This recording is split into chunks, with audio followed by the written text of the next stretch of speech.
What's up guys, Chris Allen Fitness. So, intensification techniques for using a DIY X-bar and band or even an actual X-bar and band. First of all, why would you even want to do some type of intensification technique? Specifically the one I'm going to be addressing in this video, which is pre-exhaust.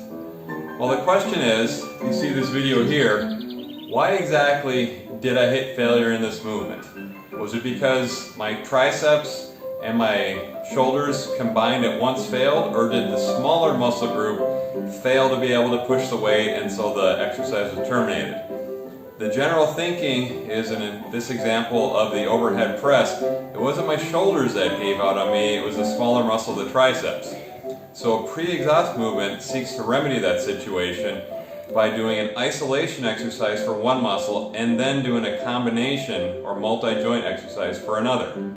These techniques should not be done if you've been training for less than a year and a half. You're still in that newbie stage when you should be getting gains just from basic weightlifting techniques. Once you're beyond the newbie stage and intermediate, more than a year to year and a half of training, you can implement these techniques, but I recommend do not do this with every set at every workout. You would pick a body part, for example triceps, and on your last tricep workout of the week, if you're working out each body part twice a week, then you'd use this technique for only 3, maybe 4 weeks tops and see what the results you get are.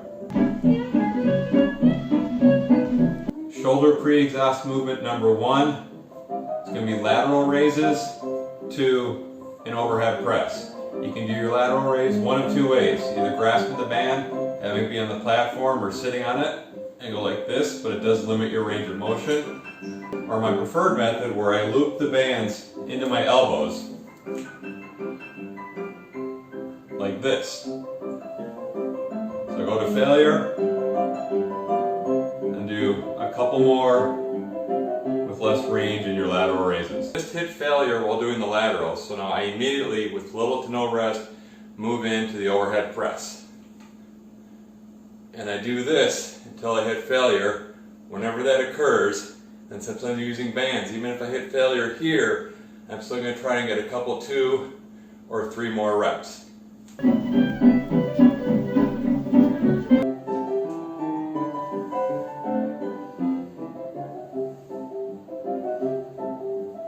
I just hit failure on the seated laterals, and now I'm going into upright row immediately, and I only want my elbows to go about as high as my shoulders. So this is all I'm looking to do, right to here, and hold the contraction at the top. What I don't want to do is bring it all the way up like this. A lot of strain on the wrists. So up to here, hold to the top, and do this until failure. Close grip tricep extensions until I hit failure. So we'll say failure's here. Do a couple more, but I can't quite get as far. Now immediately I drop my elbows down and go into a chest press. So my triceps are too fatigued to do the movement, but with the help of my chest and shoulders, I'm able to rep out a few more. Overhead tricep extension to military press for the triceps.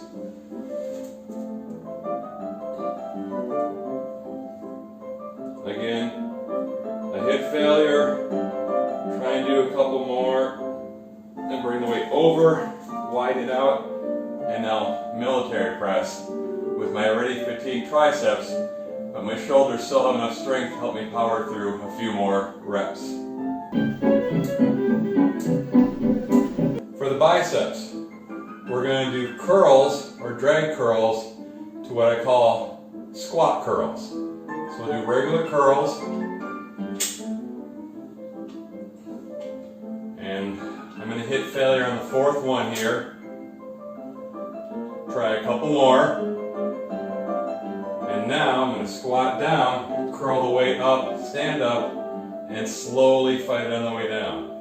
Squat down, curl it up, stand up, and fight the weight on the way down. Do this for no more than 3 to 4 repetitions. This is curls to a chest row. So again, curls until you reach failure.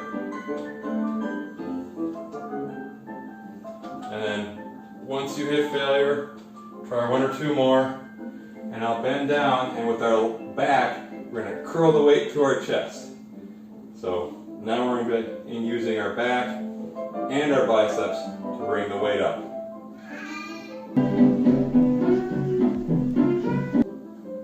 Okay, for the chest, I'm going to do chest flies to failure and then immediately do chest press.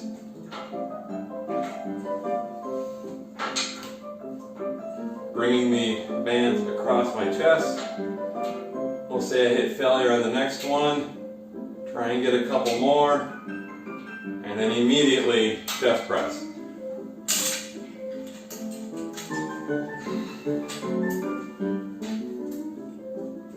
And then rep out the chest press until you hit failure as well.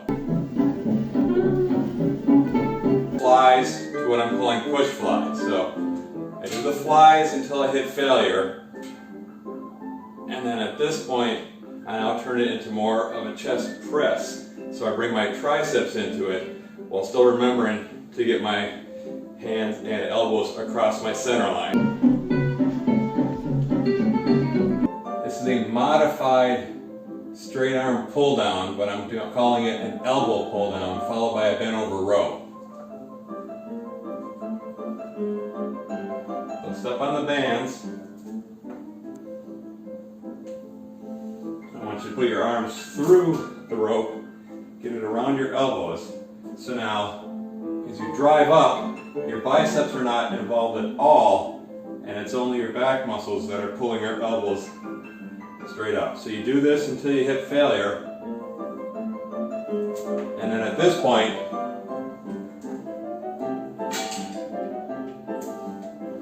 immediately go into the barbell row. So now your back is fatigued, but your biceps are able to help you grind out a few more reps.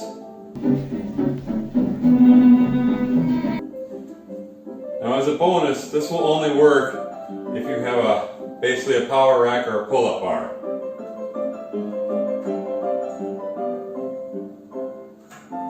Keep your band here.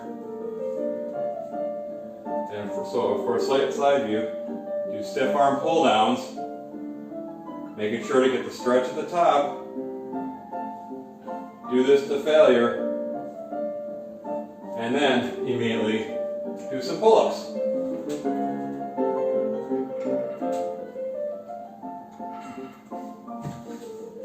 Stiff arm pull down to pull-ups.